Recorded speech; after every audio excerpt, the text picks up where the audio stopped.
ബോധവ്രതൻ തീവണ്ടി യാത്രകൾ ഇഷ്ടപ്പെട്ടു. തീവണ്ടി യാത്ര കാഴ്ചയാണ്.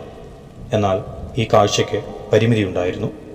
വണ്ടിയുടെ ജനാല അതിരിട്ട ദൃശ്യം, റെയിലിൻ്റെ തിരിവിൽ മറയുന്ന ദൂരം, വർഷങ്ങൾ ചെല്ലുന്തോറും താൻ സഞ്ചരിച്ച തീവണ്ടികളുടെ നീളം ചുരുങ്ങുന്നത് ബോധവ്രതൻ അറിഞ്ഞു.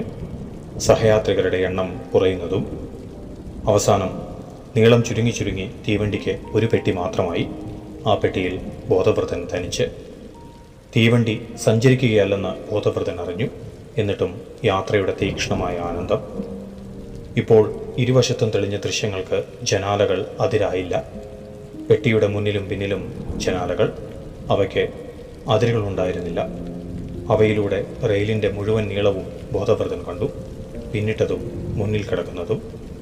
ആ കാണൽ ചലനത്തെ മറികടന്ന വേഗതയായിരുന്നു. മത്തുപിടിപ്പിക്കുന്ന യാത്ര.